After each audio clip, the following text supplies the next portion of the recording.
antidote. There is no antidote. There is no antidote. There is no antidote. There is no antidote. Hello, Peculiars. Wow, we have a great audience tonight. I'm already seeing lots of people talking about the lovely fall weather. Amanda Johnson, Elizabeth Witten, Sadie Simmons in Charlotte, looks like, Kristen Meston, and also Kat Warren is with us, who is one of our authors, who recently released a children's book version of her book on cadaver dogs. Yeah, you can get kid-sized cadaver dogs, guys. That is a Christmas gift. Leanne is here too. Everybody's waving. Tori, I see Tori as well. So it's so good to have everybody here and to see you with us tonight for a very special VIP show because we are bringing back one of our favorite alumni. Davey, are you excited?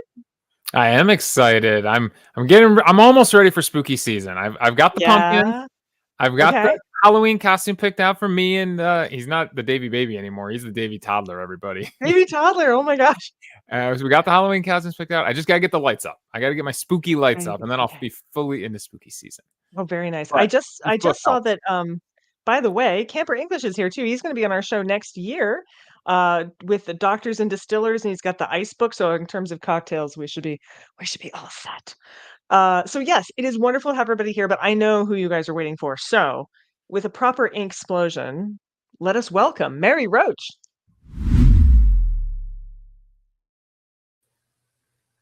Hello. Hello. How are you, Mary? I'm fine. Davey, what's the costume? I gotta know what the costume is. So we took him to the costume store, and he's very much into a little Buzz Lightyear action figure. So we walked him up, and he saw the costume, and he went, Buzz! So we had to go with that for him. And if he's going to be Buzz Lightyear, I mean, I have to be Woody, right? You have to be Woody. You basically really have to be Woody. Oh, we've got people chanting, Mary, Mary, Mary. We're going to look good. We're going to look good this year. Amanda Johnson says she's been ready for spooky season all year. Excellent. I think it would be awesome if somebody went, although what would they do if they went as me for Halloween? That would be even better than a Mary Roach action figure. You'd have to have a little notepad. You take notes, right? Yeah, it would be a really boring, sad, boring costume. No. Your little embroidered fuzz thing. You could wear this. The patch. Yeah, the little patch. Yeah, it'd be a simple costume. The accessories that come with the Mary Roach action figure are really where it's at. You'd have to have, a cadaver, a pickpocketing monkey. Right. Yeah, exactly. The helmet, the brain scan helmet from this book. A tray roughly the size of a human head, right? Yeah. The roasting chicken pan. Tray, the roasting pan. Yeah, that would have. And a head. Come on. And a head. And a head. A head. Kat Warren just says we should go as stiff. Actually, seriously, I could come as a book cover, a Mary Roach book cover, and that I could do. I could get behind that. We could go as you in the sex scene from Bong. I saw that in a documentary. I thought it was great.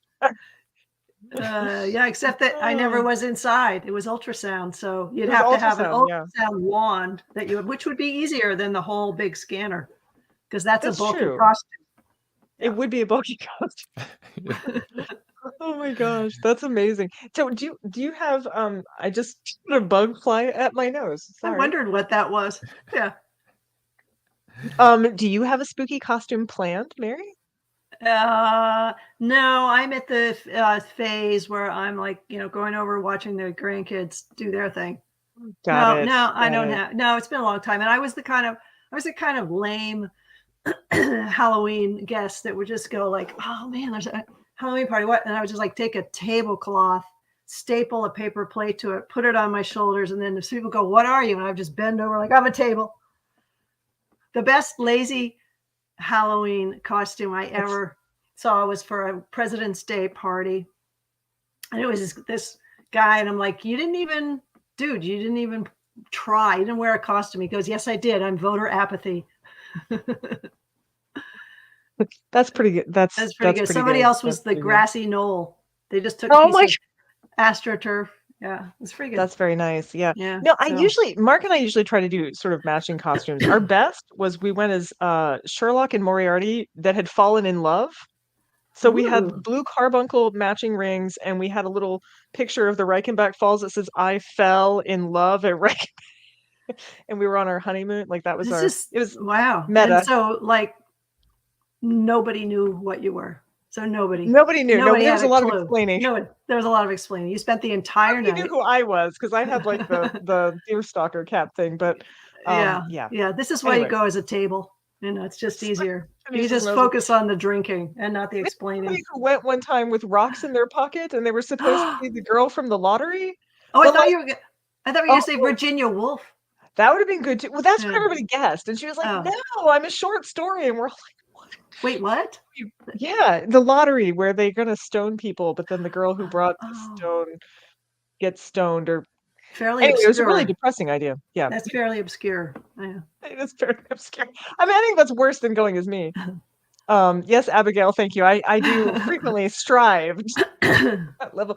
Mark and I once went as old school Star Trek and new Star Trek. So I went as a character from new Star Trek, and he went as Khan. So he just went around all night with one glove going, "Khan!"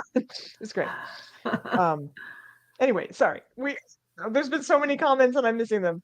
Let's see. Amanda says she's revamping her witch hat, might throw on a Viking costume for fun. That makes sense. I almost bought a discount witch hat at Michael's because it was red velvet, but then I thought, I have so many hats. Don't really need one. I do have a quick thing to say. Amanda Johnson had said, now I've missed which one you're referring to. The Omirs, is that Bonk? Is that the one you were talking about? Or yes, that's Spook? Yes, with the okay. With the two mirrors. So with the two mirrors, which was handy. You could check your teeth. You could flash for help. Right. SOS. There was a lot you could do with that cover. I didn't entirely understand it, but I liked it. It's the paperback. It's just the paperback had it. That's so funny. It was the first paperback. Now there's a new one with a new title. 6 feet over, which I accidentally announced as 8 feet over the other day, which kind of loses the 6 feet under. It kind of does. Yeah. But maybe I thought maybe there was a high pressure zone, so it just went up a little bit.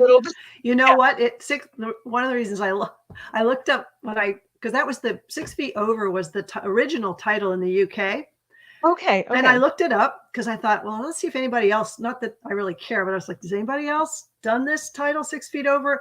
And what I found was 6 feet over with the subtitle. The subtitle was The Pleasures and Perils of Aerial Crop Spraying. That is a different book entirely. We can share this title. There's not going to be a lot of overlap between this man's book. There's a Halloween costume for you right there. Yeah. Amanda Johnson says, can we talk about how blurbs used to be from periodicals and magazines and not from other authors? Which I think is a really interesting point because they're usually, these days anyway, a lot of them are from other authors. You know what? On your first book, you got to get blurbs. Right. There it is. The pleasures and perils of aerial crop spraying. I couldn't resist. Davey, I love you. Davey's so good at that. Oh my God. So I like the author of that. Does he hate me? Is he like, she stole my title? Which I didn't. It was like we were both great minds think alike, obviously. Right. But in the Zeitgeist. Yeah. So Blurt, with your first book, you can't use quotes from reviews because there aren't any. So you gotta have the blurbs. But then going forward, by my third book, it was kind of an option to use newspaper clippings. But some publishers she's right, have moved toward blurbs and not pull quotes from. They did pull quotes for my paperback, but they still wanted author quotes. because you can't get a pull quote for the book before it comes out. So the hardback has blurbs, and then the paperback they'll often run reviews unless they suck, and then they don't. Or if they suck, and I can tell you from experience, they'll find the one line that doesn't suck, and they'll pull that out and put the person's name on it, even though they hated the book. He told me, and I don't remember who this is now. This is something I saw recently, but it was like someone wrote, "Sorry, didn't have time to read it," and they put that on the back. You know what? When my book, when Stiff came out in the UK, I went on this show called Start the Week, which is a big deal there. Andrew Marr, he's like political correspondent for Radio 4, BBC Radio 4. I don't know, he's a big deal. And he had me on the show, and he said on air, "Oh, so Mary Roach is on with us, and this is the most disgusting book I've ever read." And my publisher's like, "That's on the book." And that's my blurb. Andrew Marr, the most disgusting book I've ever read. The most disgusting book I've ever read. Well, they're like, whatever he said, it's Andrew Marr, put it on. Kat says even a Kirkus review can find a partial sentence. Usually, this is true. It's usually something, and you can kind of tell when somebody's pulled something. It's not negative, but it's secretly not really positive. It's kind of just benign. Like, you'll be lucky to get this employee to work for you. It's like that could mean two things. Yeah, and then as a blurber, you're kind of like, how do I say? If it's somebody that and you're like, I don't really like this book. My favorite one was you go, so and so has done it again. I don't know what they mean. I don't know what they've done, but it sounds like they've done it again. Yeah, which they've written another mediocre book. Kristen Meston's talking about the one thing that's changed since this book was written is that we all know, thanks to the crooked carrot commercial. The crooked carrot ad, and that's the crooked carrot, for Peyronie's, which for people who aren't familiar, it's like your erect penis goes crooked, and it's not pleasant for anybody. Apparently, I don't know. I've never had sex with a crooked carrot, but the ad I thought is funny is that it only like the fixed carrot, like here's the crooked carrot, and then the fixed one's like, it's like it doesn't really look that fixed. Crooked carrot, yeah. Pigs have corkscrew penises. Maybe it's a thing. Could be a whole. And the females have corkscrew vaginas, so it works nicely. But there's a whole duck vagina thing. We did a lot of duck vaginas last season. I don't know why this happened. We had a whole duck sex education class. Yeah, we really. Oh God! Did you have the guy on who did the TED talk about duck necrophilia? No, but that's a good one too. Yeah. That's the. I was there for that TED talk. It was great. Dead duck fucking. It goes together so well. No, actually, Davey led the class on duck sex education. It was. She's right. We did a lot of vaginas last season. I mean, vaginas get short shrift, frankly. So. Oh yeah, no. There's a whole. What's that? The vagina book that came out a couple years ago. Vagina Obscura. Yeah, we did that last year. I think it was our early book in close to January, I think. Yeah, so very good book. So now I have since I'm going to follow up on the penis question. We have a couple of questions matriculating here, but since we were talking about penises and vaginas, Leanne asked, I understand that you collect penis bones. Oh yeah, I do. Saw you in a video with Adam Savage. Any new additions? Oh, it's the kind of collection that it's very active for the time that you're writing a story about penis bones. And then after a couple of months, it kind of there's not a lot of opportunities. And I have to say, I haven't pursued it. So I have my collection is 1, 2, I think I have 3. Yeah, so it's is that a collection? I don't know. Maybe I think your collection stands on its own. Well, it's a penis bone collection, so perhaps the standards are a little lower. Sure. 3. Anyway, yeah. 3. But I have. Oh, I saw Davey for a second. Davey's like, I'm not. I'm gonna comment. I changed my mind. Yeah. Bacula. Bacula. That's the rhymes with Dracula. Yeah. Yes. Yeah. I'm sad I don't have a collection that really mirrors or even comes close to that. But I also don't have a 3D printed colon. So, which is right there. It's hard to do backwards. It's really hard to do. A little bit. There you go. Red one. Goddamn StreamYard. Everything's backwards. I know. It's up there. I could bring it down. I think we did that last time. We did. The 3D. Because I just think it's an amazing thing to just have on your shelf. I mean, I've got interesting things on my shelf, but no actual like penis bones. I'm sure you do. Yeah, they're at my office. The penis bones, the bacula. Baculum singular, bacula plural. Yes, they're the bacula are down there, but one is a mouse, so it's very hard to see. Don't tell him that; he'll be so upset. Do bats have bacula? Because you could end up with the Dracula bacula, which would be. You know what? I'm not sure. I feel like we need forget to who has investigate them and who doesn't. Yeah, who has the humans do if not. If there's a batcula, I feel like we ought to know. I Abigail says it's not spook, but do you both prefer having other authors versus periodicals? I love having other authors because like I know a lot of you now. Oh, blurbs? Yeah. Do you prefer authors or do you prefer periodicals? I prefer authors, but I don't prefer the having to bug them to do a blurb. I mean, you're asking somebody to read a book or a chunk of it anyway, and people get asked that a lot. So I don't like the asking, but I do like when they say yes and I actually have the blurb. I like that better. Yeah. I mean, I like it better too. So benefits and backslide, good and bad things about being autistic is I have no problem asking some kinds of questions, which turns out later are like maybe kind of embarrassing questions, but then I have really difficult time asking other kinds of questions. So yeah, I have no trouble talking about like, bat penises, but yet I have troubles being like, hey, you want to read my book? Yeah. It just feels so needy and vulnerable. Yeah. I know, it's horrible. I don't know. I tried to convince my publisher that they should be the first publisher with a zero tolerance policy for blurb. No blurbs, no asking, no getting. They're like, are you out of your mind? They're like, no, not even. I just thought would we? I was like, think of that. It'd be like you get all this press, like they're gonna stop this horrible practice of because it's horrible to ask. It's horrible to be constantly asked because you just don't have time, and I hate saying no. I know there's one author I know you've had, AJ Jacobs. You probably had AJ on, right? I have. Yeah. Yep. AJ is like, you send him a book, not even asking for a blurb. It was one of my books where we weren't going to do author blurbs, and he just blurbed it. I was like, AJ, you didn't have to do that. We're not. And he's like, oh God, it's just easier to do the blurb than to say no. I hate saying no. He's such a nice man. Cricket has been trying to get a question or a very, very funny comment, but she's having trouble with the spell check. So it's not backlash. It's bacula. But she says, say that your interest in collecting bacula petered out. Oh.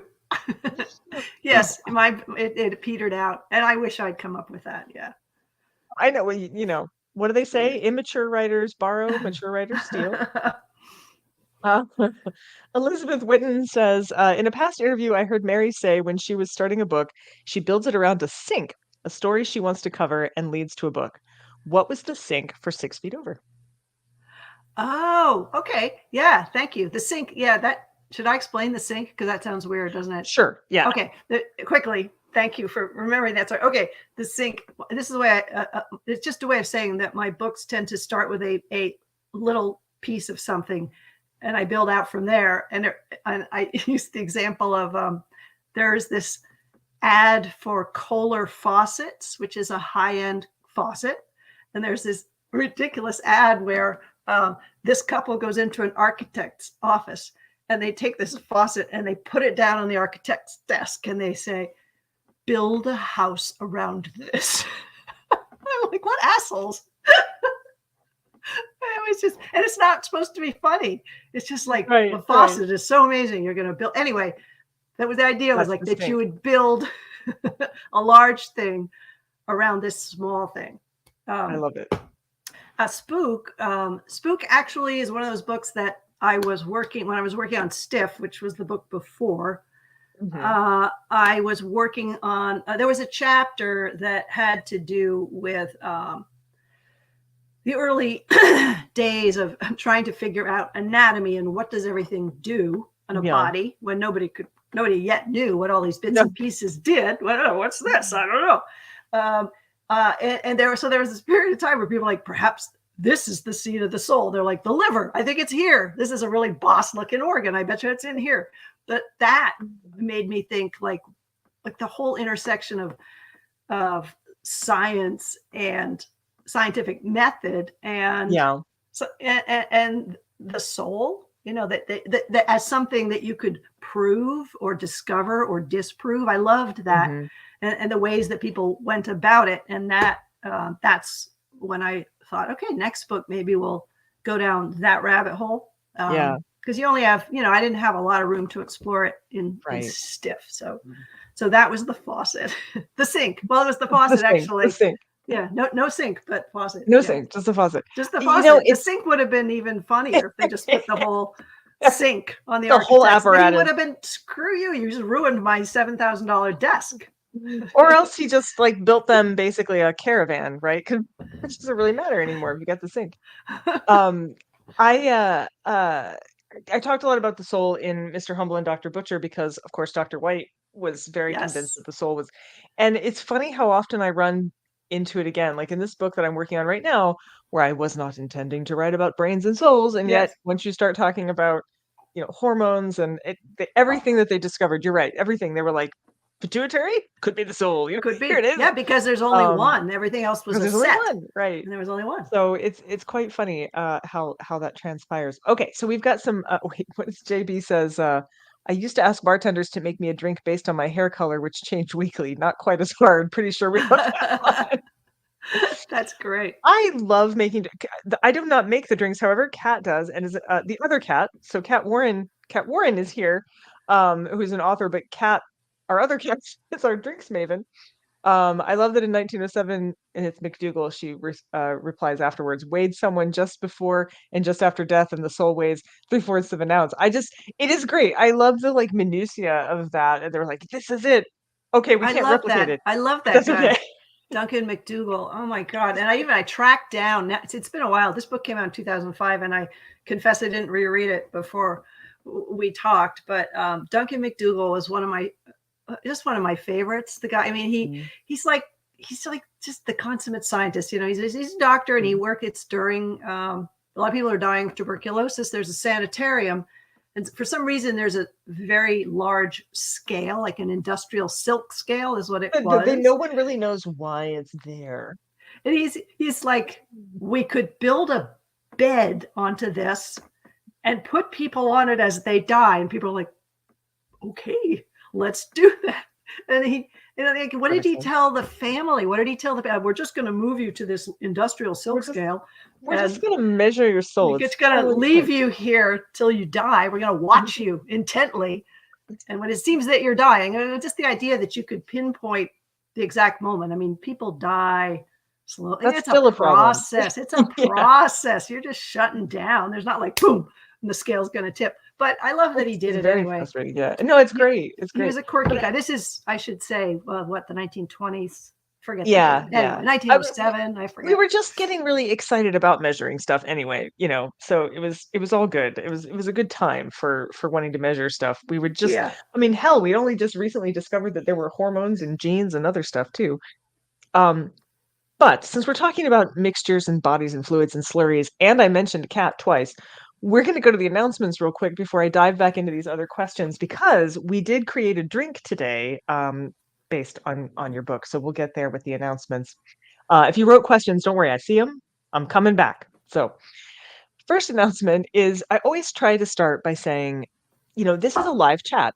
It's not a live chat for everyone, though. Of course, some people watch it on YouTube, and we have a podcast. And so if you are a podcast listener or you are a YouTube listener, that's wonderful. We love you. But if you ever wanted to catch a live show in this live chat, you have the opportunity. And in fact, we quite encourage you to write comments. So anyone who's watching right now on the live show, there's 2 different chat features. You want to be following the live one. You can type in your comments, ask questions. This is your moment to talk to Mary Roach and to me and to Davey. And so please do. We love that.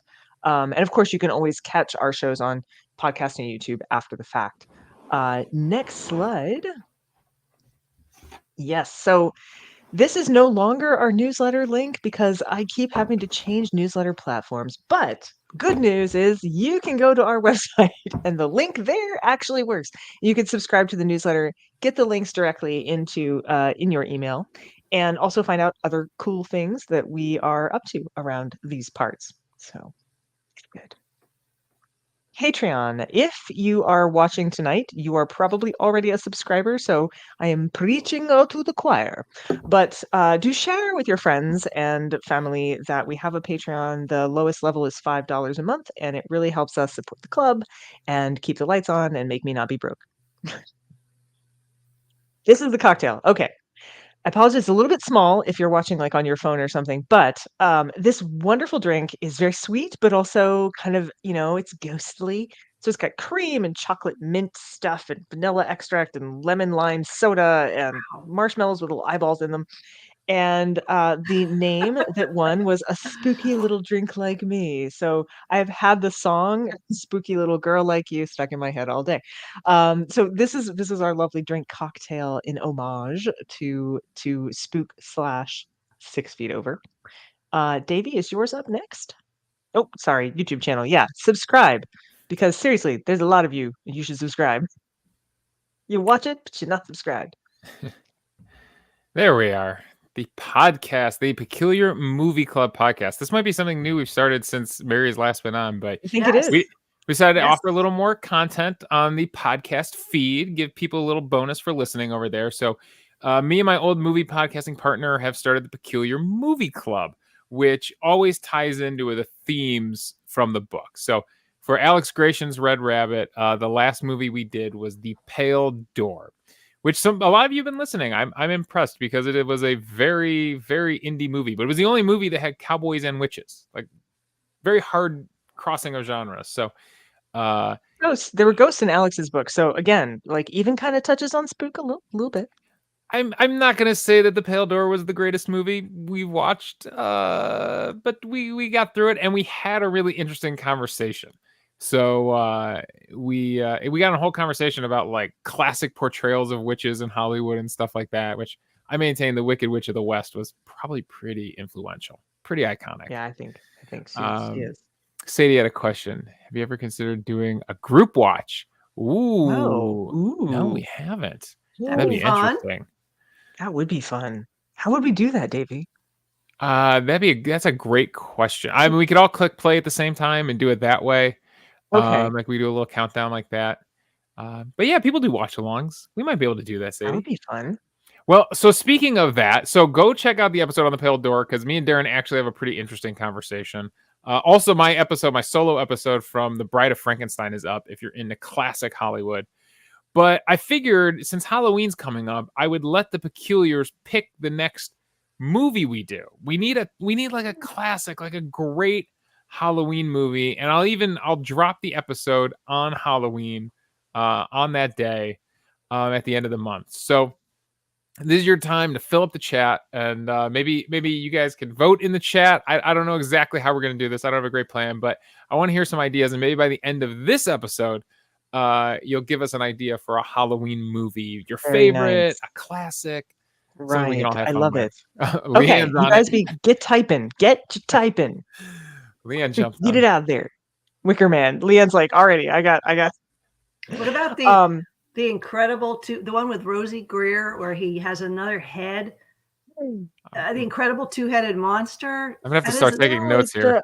That is a really strange. I think it's supposed to be funny, but I saw it as a child and I was just terrified. If I'm not mistaken, that one was partly influenced by Dr. White. The people who made that movie were partly influenced by Dr. White's head transplant. Oh my God. Wow. Everything comes, so instead of like swapping them out, they just installed a second one. Stick another one on there. Okay. Which they then also did in a Simpsons episode. Just saying. Okay. Yeah. Bye. Okay, I'm gonna cover some more questions. We're gonna come back, but we are Davey, watch the chat. I'm keeping note of the chat. Keep coming. All right. So Kristen Meston asked, do you follow topics for very long after you finish a book, or are you just sort of like, need to move on? Mostly the latter. I have a short attention span, and I'm usually just like so excited to just get that thing off my desk and out of my head. But but by the same token, I'm fond of all the people that I met researching the book, and I stay in touch with a bunch of them, and people continue to send me things. So in that I'm not seeking out and keeping current, the news and keeping up in a way that I would if it were my beat and I was always writing about that. Right. But I'm always, I usually, when there's some sort of news about dead bodies, I know about it either because somebody wrote to me or I've seen it, and likewise, space and get a lot of information about wildlife stuff, bears, heads. Mm-hmm. So, I mean, that stuff catches my eye for sure. I'm always going to be interested, but not obsessed. When you're writing a book, it's a 2-year obsession and you're just It is, and it's also like, don't you feel like everything you look at, I'm like, that cloud looks like my subject. That car reminds me of my subject. Like all of a sudden everything is about the book that you're writing. Is there a way to work this into my book? It gets to be really obnoxious. Like towards the end, because Mark's very cool. That's Lady Paws for those of you who know him as Lady Paws.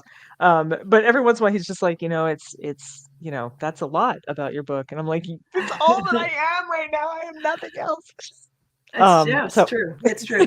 So yeah, that's a big yes and no. It's a big yes and no. Yeah. Yeah. Yeah. I mean, like for this book, I'm not for Spook in particular. I'm not in touch with I don't think I'm in touch with any of the researchers from that book, which is unusual. Usually, I thought you were going to tell me you haven't been up on your Ouija board. You haven't been.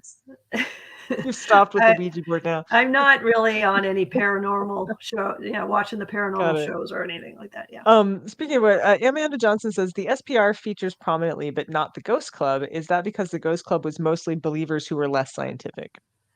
Oh, to be honest, I don't. They didn't. I don't know the Ghost Club, but the SPR. I love the SPR because they published papers and they did them in a more or less scientific way. I mean, they were studies. They were people who really were trying to bring it to the level of science. So yes, that's why SPR.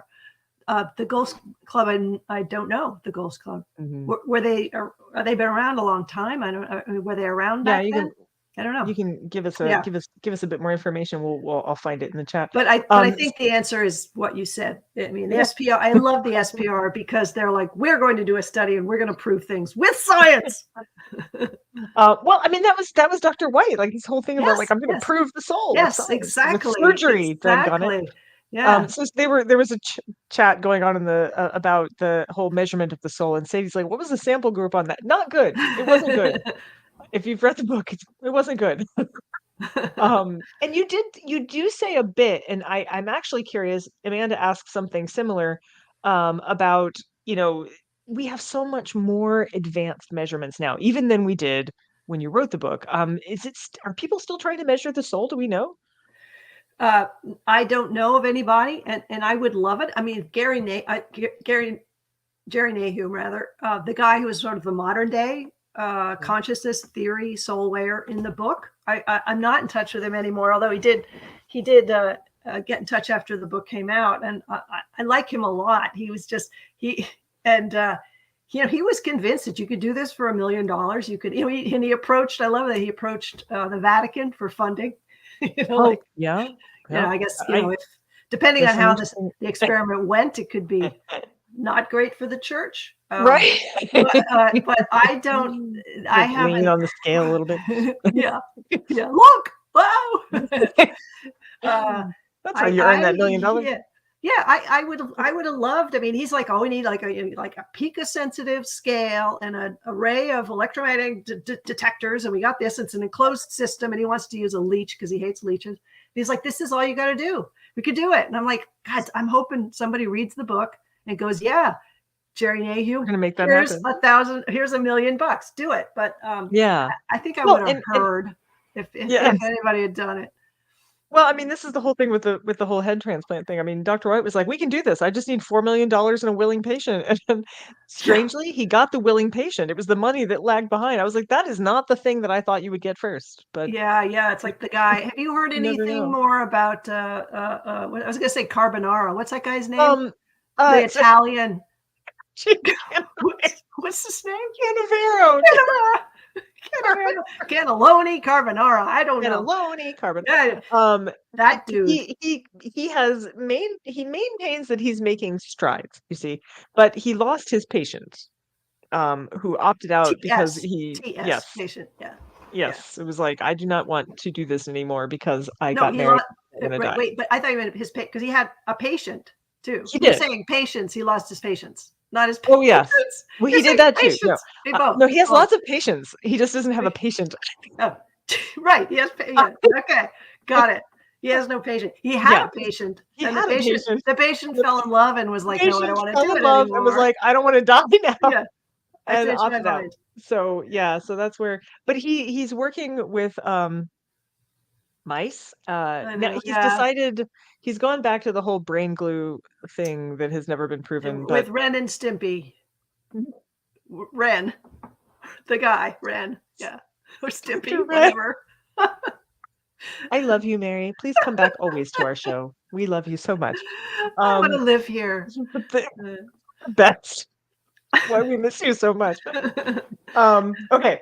So Ren, the guy gluing the mice. Yes, yeah, gluing mice's heads back on. Because he felt that was the way. The spinal cord nerves. Yeah, the nerves. Yes. There's some kind of glue that he was saying. It's polyethylene glycol, which you take to like before you get your colonoscopy too. But it has a purpose. They've used it on paralyzed dogs to some effect. But you pointed out that paralysis in quadrupeds is different than in bipeds. It is. So they were getting some hind leg movement, which didn't really doesn't actually mean that you're what it. Right. Doesn't mean that we can glue your head back on. Exactly. So, Amberly just turned up. Amberly, I hope you've been here for this amazing discussion of patient versus patients, and Ren and Stimpy. If you've missed any of that, you're gonna have to go back and watch. Very good. What was this? I totally thought of Mary when I saw a headline the other day that the ISS smells like disinfectant, BO, and farts. Oh wow, yeah, that's I asked NASA if I could be there when the shuttle landed, and so I could, as soon as they opened the door, I could smell it, and they're like, "Mary Roach, go away, just go away." No, you can't. Someone told me that candle flames smell like burnt nose hair, but I've not actually tried it. Candle flames smell like burnt nose hair? Well, I guess if you get close enough to smell it. Yeah, right. They would. But I went to a whole other place, which we don't need to go to. But yeah. I like it. So Amanda Johnson is just catching us up on the Ghost Club. Kate Winkler Dawson has a book about it. I guess it's been around since 1862, and Charles Dickens was a member.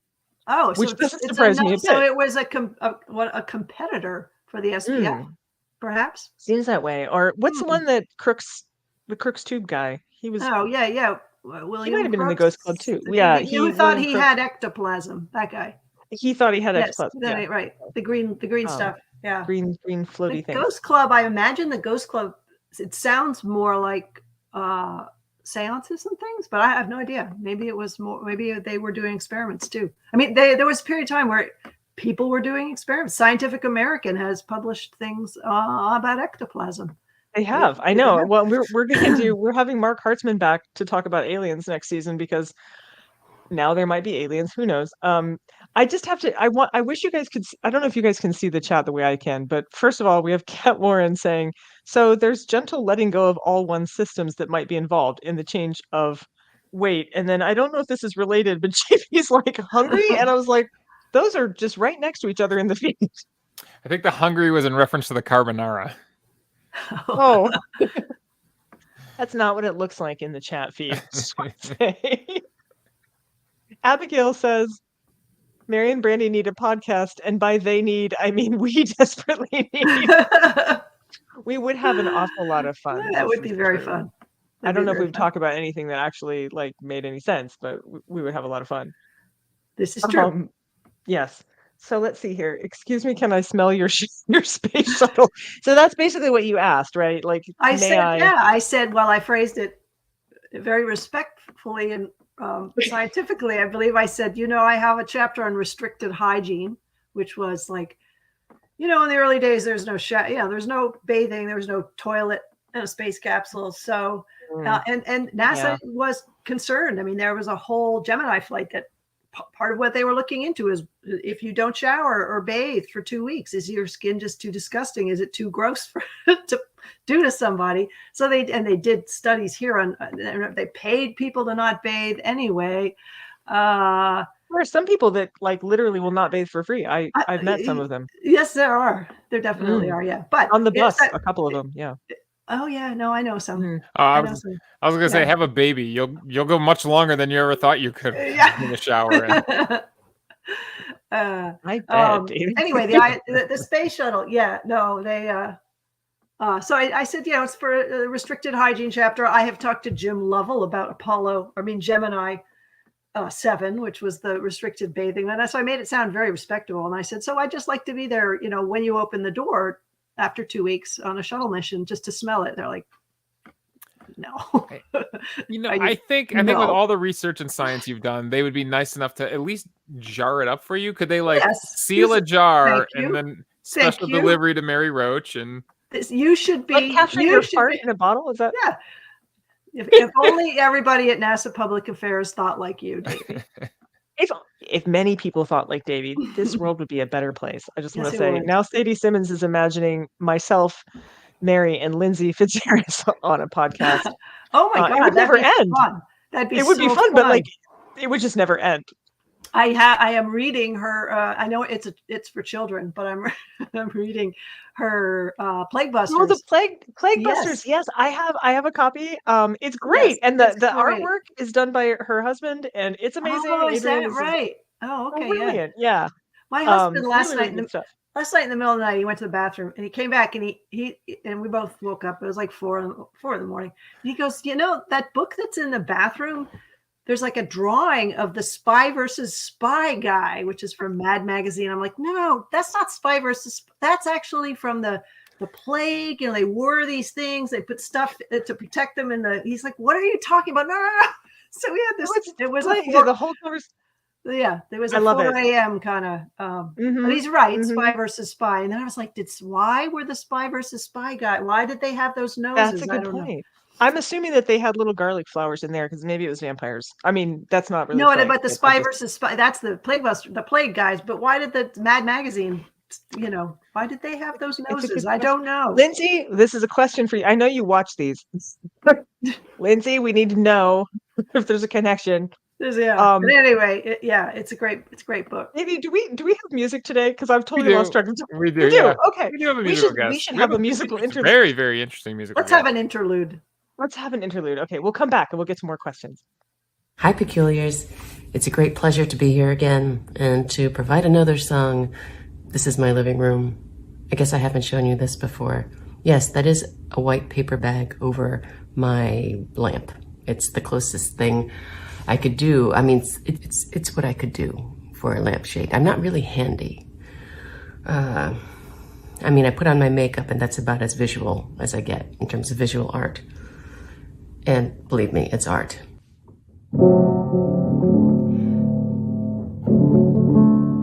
Let our bodies fill the space until all that remains is one great glow of souls lighting the way back home.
We all agreed we'd protect one another. No.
Sometimes you gotta laugh just to breathe.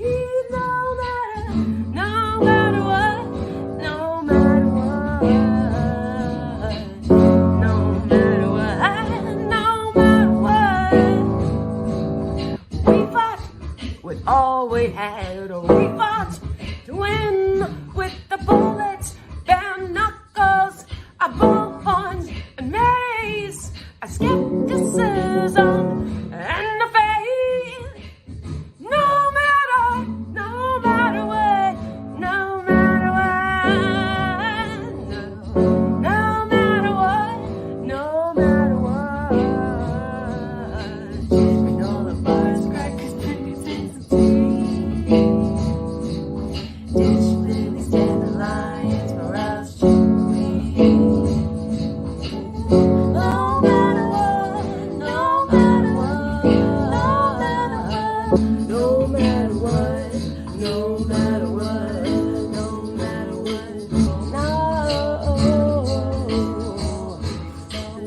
no matter what, no matter what, no matter what, no matter what, no matter what, no matter what, no matter what, no matter what, no matter what. Okay, what if we did so? No matter what, no matter what, no matter what, no matter, no matter, no matter what, no matter what, no matter what, no matter what, no, no, no, no.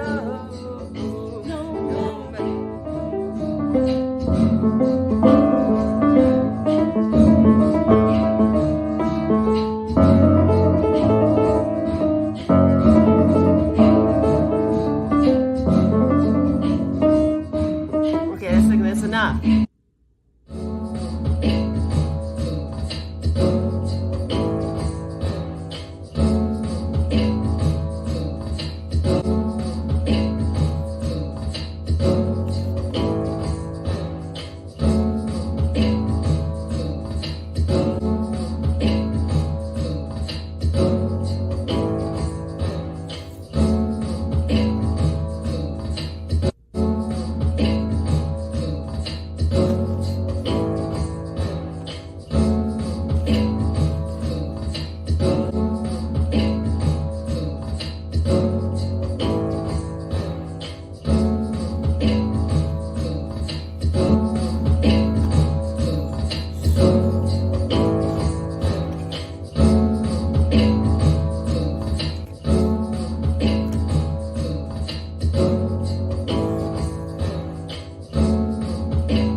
That was awesome.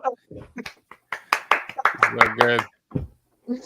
That is so Susan Hwang and I have been friends for a long time. She was very lovely and was the only live actual launch of my book that I got because it was during 2020 COVID, and we ended up doing it on a rooftop in New York City, and it was great. So she's a lovely person. She runs her own book club called the Bushwick Book Club. So it's very cool. Anyway, phew. I have info on Spy vs. Spy if anyone's interested. You do? Tell us. Oh, yeah. So it was originally written by Cuban defected Cuban expatriate cartoonist Antonio Prohias.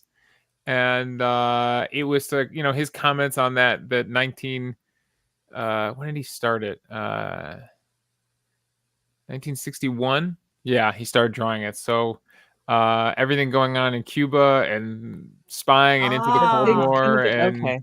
yeah, but the nothing about the angular about the noses. So one person speculated that number one, it's just easy to draw.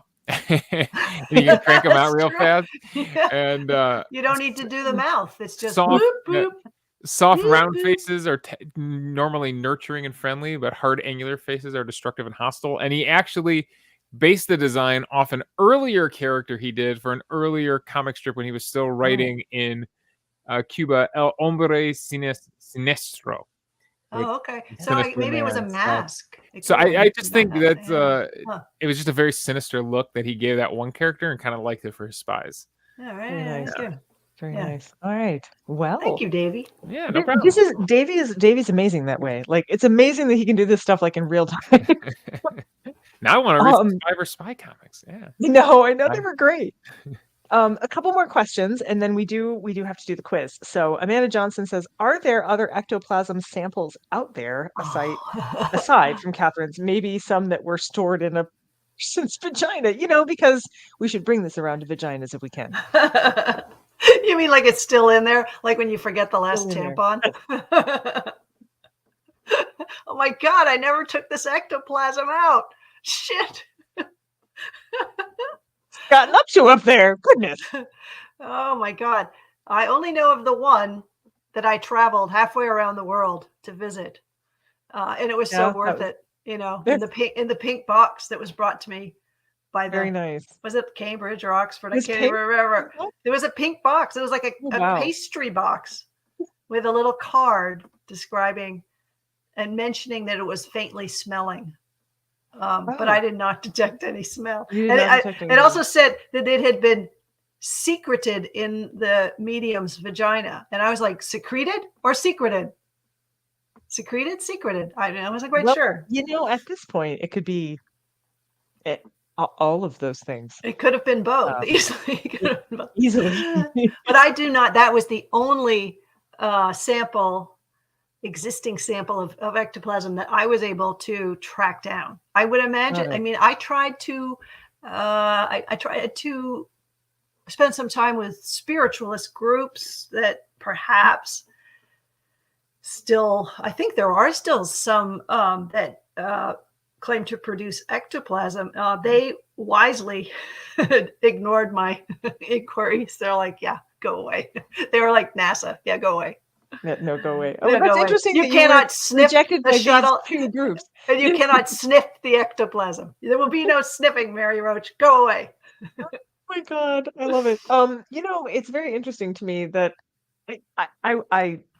you can visit a demon in a box in Cleveland if you happen to go to the Witchcraft Museum. I don't think he's in there personally. But no ectoplasm. What kind of box? A small box, but it's surrounded by salt. But I don't. It's surrounded by salt. Yeah, they put salt around it, and it's wrapped in. It's at the we have a witchcraft museum here in Cleveland, and you can surrounded by salt. Interesting. Okay, just to keep it in, or preserve it. If he's in there, it's to keep him in there. But I don't think he's in there. But yeah. Well, interesting. It's interesting. I know he got it. That the museum purveyor's like, it came this way. Like, I don't have the provenance. They've never opened the box. They've never opened it. They're like, they never opened the box. Take the chance. No.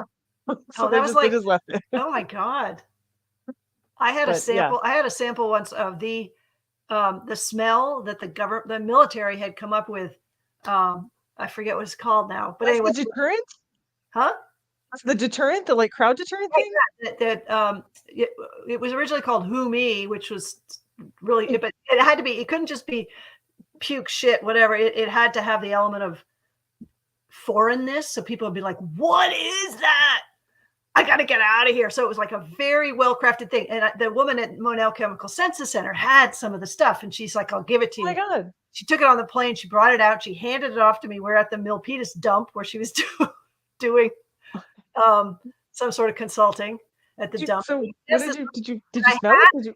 And it was packed in charcoal, to absorb. Right, of course, makes sense. Yep.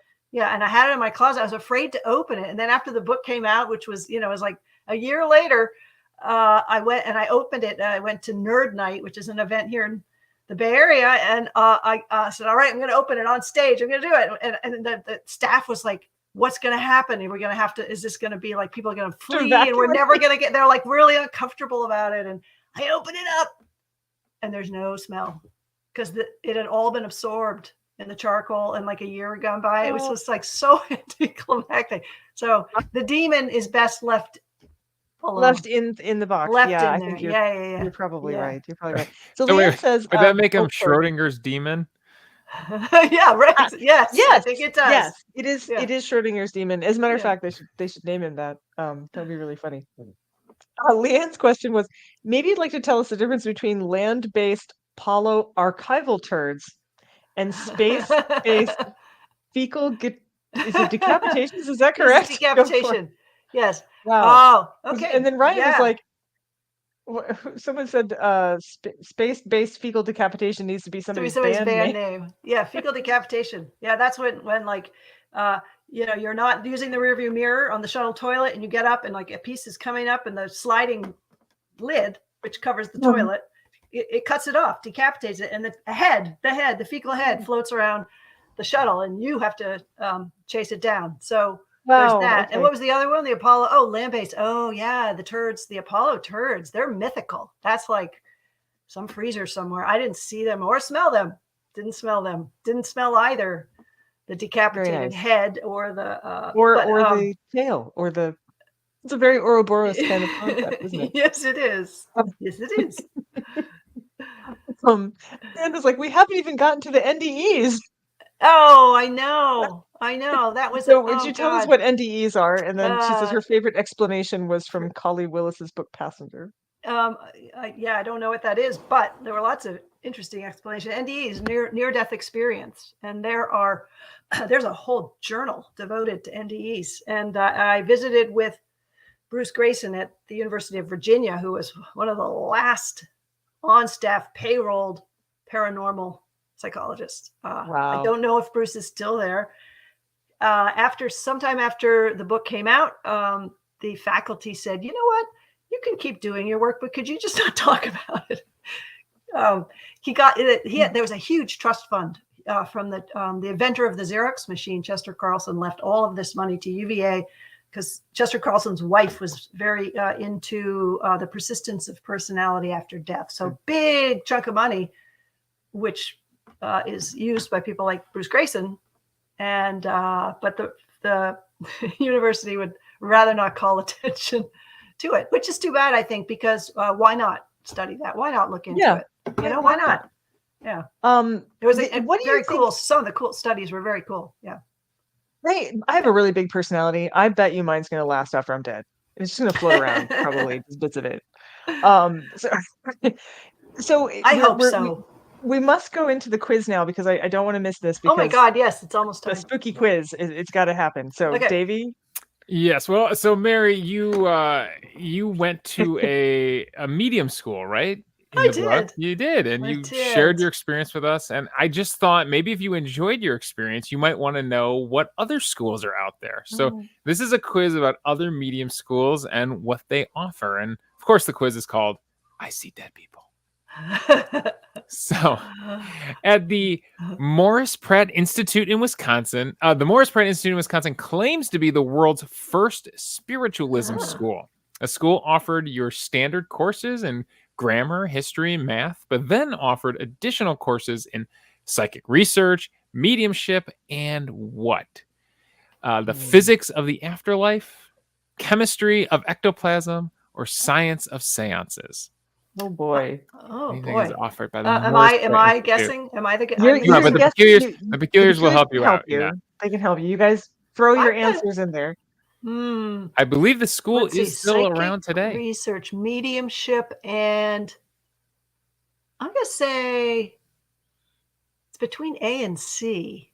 Sadie says A. Amanda says A. I'm with you on the afterlife. I feel like Kat says A. It's that or C because I feel like it's not going to be chemistry of ectoplasm. That's a pretty short class. You have to get a hold of yourself, a vagina. A. I would say A. Yeah. Going with A. Okay. Go with A. Right, incorporated in December 11th, 1901. The school dates back to. The answer was the science of seances. Seances. I was originally going there, and then I was swayed by the crowd. All right. Question number 2. We'll see how you do. Let's see how you do on this one. At the Montclair Psychic School, you can learn psychic mediumship and is that Usui Reiki? They are a self-described place of universal spiritualism, a center for learning and development, an environment of healing, and the long one here, a connecting space with strong links to the afterlife, a vibrational space to resonate in a positive light, or a divine space where the light of heaven can be felt? I would say A. I would say A off the top of my Psychic head. mediumship. What do people A think? sounds really nice, but since ectoplasm is kept in vaginas, I feel like B would be an interesting choice. Oh, yes, it would. Vibrational space to vibrational I'm space resonating. to resonate in a positive. Vibrational space, divine space. Again, I'm torn between A and C. And just remember, peculiars. I had to come up with 2 of these answers, so this you were good. is a challenging quiz to put together. You're Sadie's good, in on Davey. C. I haven't seen any other answers. You've just definitely captured the tone and vibe of I can tell you a little bit more Montclair about Psychic School. Amanda says C too. See, Bonnie says, based on my experiences with spirits, it was B. Chloe's suggesting B too. I hope it's B because I am forever going to be haunted by the specter, and I mean that, of ectoplasm vaginas or vagina ectoplasms or how. The answer is vibrational space. Oh, Resonate. A vibrational space light. to resonate in a positive light. Wow. There's a happy vagina out there somewhere. Okay. The All right. Montclair Psychic School. Question number. I think this one's in New Jersey. If you want to go visit this one, you head to New Jersey. All right. Question number 5. Or not question number 5, slide number 5. Question number 3. If you want to awaken your natural clairvoyance from the comfort of your own home, try this psychic school. Their mission statement promises many things your new clairvoyance powers will allow you to do, such as find your own answers, solve the biggest of problems, and explore past lives. Which of the following is something their mission statement does not promise your new powers to do? A, communicate with angels. B, read auras, chakras, and spirits of those around you. Or C, disconnect your spirit from your body through astral projection. Which is not something they promise your new. So 2 of these is a yes and 1 of these is a no. So Sadie says A, the communion with angels, which, you know what, I'm leaning that way myself. Amberly's going that way too, because I feel like you might as well astral project if you're going to solve all of life's they're problems. going to teach. They all teach you to read auras, and I know. Yeah. They practiced. You had to like get in partners, and the partner that I had, this guy goes, "Yeah, I can see your aura, and it's gray." He said, "I have a gray aura," which I think means like you're dead or something. It's not good. I'm only dead inside. Thank you very much. Yeah. Were you wearing very drab colors? Maybe. I don't know what he just didn't like me. I think. So I don't think it's B for sure. It's that. I mean. That's an A, not B, because the A, communicate with angels, or astral project. Disconnect your spirit from your body through. He was color blind. Actually, Susan wrote he was color bling, which I like better. But he was supposed to be color blind. I gotta say, this is this must be a very well attended school because this website is legit. I mean, they really, that whole thing moves. I'll show you afterwards. Whoa! Oh my god. Okay. I'm going to go with A. Yeah, I think A. All right. The answer is C. Disconnect. You cannot disconnect your spirit. Unfortunately, astral projection, that's a trick of Doctor Strange from the Marvel Comics. It's technically also in Star Wars, right? Isn't that's the astral projection thing? I guess you could force projection. You could force project yourself. Yeah. It's getting pretty astral. So, okay. Yeah. So you will be able to communicate with angels. I have to say, I leaned on your book. I leaned on some of the things from your book to come up with some of the wrong answers because I was out of my element here. It's a new age thing. Okay. All right. No. Good job, everybody. Bonnie's like, look at this website. Wow. I mean, my God. I could just unleash your psychic potential. It's not actually like I think it would fail at design school, but it is kind of. Are those auras? Is that what an aura? Are those auras? I have migraines. Those don't look like my auras. But I was like, this is a classy website right here. Squid ink or something. Sadie says when she was in college, she tried to learn astral projection from a spiritualist in Casadega. I had Florida. That's in Florida. I was always going to go there. I had a friend who to beat cancer was taking like really large quantities of weed, but it's actually through suppository because I said, are you taking, she's telling me these milligrams, and I was like, oh my god, you're taking that trillion, and she was like, no, that's how you astral project.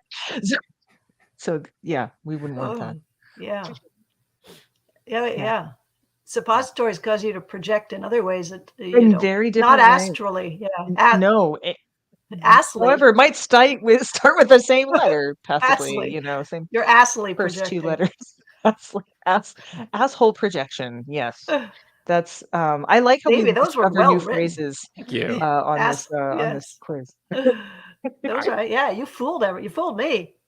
Yeah, no, that was I good. fell for That was them. I really fell good. for all of them. It is surprising the amount of schools that are out there and what you can That learn. is, yeah. This, I think, we didn't really have we had the internet in 2004.